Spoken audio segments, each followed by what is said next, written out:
اعوذ باللہ من الشیطان الرجیم، بسم اللہ الرحمن الرحیم۔ دعا مانگنے کی فضیلت۔ حدیث شریف کا مفہوم ہے کہ رسول اللہ صلی اللہ علیہ وسلم نے ارشاد فرمایا، دعا مانگنا بعینہ عبادت کرنا ہے۔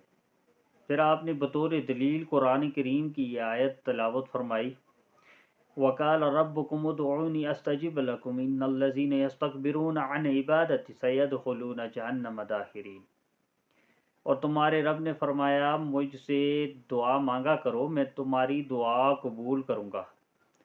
بے شک جو لوگ عذرائے تکبر میری عبادت سے سرتابی کرتے ہیں وہ ضرور جہنم میں داخل ہوں گے، ذلیل و خوار ہو کر۔ ایک اور حدیث کا مفہوم ہے کہ رسول اللہ صلی اللہ علیہ وسلم نے ارشاد فرمایا، تم میں سے جس شخص کے لیے دعا کا دروازہ کھول دیا گیا ہے، یعنی دعا مانگنے کی توفیق دے دی گئی، اس کے لیے رحمت کے دروازے کھول دیے گئے۔ اللہ تعالیٰ سے جو دعائیں مانگی جاتی ہیں ان میں اللہ کو سب سے زیادہ پسند یہ ہے کہ اس سے دنیا اور آخرت میں عافیت کی دعا مانگی جائے۔ ایک اور حدیث کا مفہوم ہے، دعا کے سوا کوئی چیز قضا تقدیر کے فیصلے کو رد نہیں کر سکتی، اور نیکی عمل خیر کے سوا کوئی چیز عمر کو نہیں بڑھا سکتی۔ ایک اور حدیث کا مفہوم ہے، قضاء و قدر سے بچنے کی کوئی تدبیر فائدہ نہیں دیتی، ہاں اللہ سے دعا مانگنا اس آفت و مصیبت میں بھی نفع پہنچاتا ہے جو نازل ہو چکی، اور اس مصیبت میں بھی جو ابھی تک نازل نہیں ہوئی، اور بے شک بلا نازل ہونے کو ہوتی ہے کہ اتنے میں دعا اسے جا ملتی ہے۔ پس قیامت تک ان دونوں میں کشمکش ہوتی رہتی ہے، اور انسان دعا کی بدولت اس بلا سے بچ جاتا ہے۔ ایک اور حدیث میں ہے، رسول اللہ صلی اللہ علیہ وسلم نے فرمایا کہ اللہ تعالیٰ کے ہاں دعا سے زیادہ اور کسی چیز کی وقت نہیں ہے، اس لیے ہمیں چاہیے کہ دعا مانگیں۔ فرض نمازوں کے بعد، قرآن پاک پڑھنے کے بعد دعا لازمی مانگنی چاہیے۔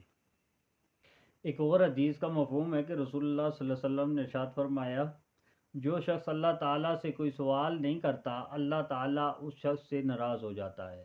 ایک اور حدیث میں آیا ہے کہ رسول اللہ صلی اللہ علیہ وسلم نے صحابہ سے خطاب کر کے فرمایا، تم اللہ سے دعا مانگنے میں عاجز نہ بنو اور کوتاہی نہ کرو، اس لیے کہ دعا کرتے رہنے کی صورت میں ہرگز کوئی شخص کسی ناگہانی آفت سے ہلاک نہ ہوگا۔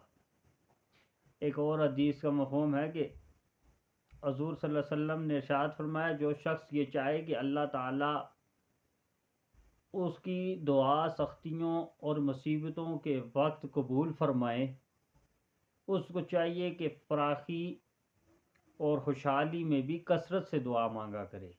ایک اور حدیث کا مفہوم ہے کہ ایک مرتبہ رسول اللہ صلی اللہ علیہ وسلم ایک ایسی قوم کے پاس سے گزرے جو کسی مصیبت میں گرفتار تھی، تو ان کی حالت دیکھ کر آپ نے فرمایا، کیا یہ لوگ اللہ تعالیٰ سے عافیت کی دعا نہیں مانگا کرتے تھے؟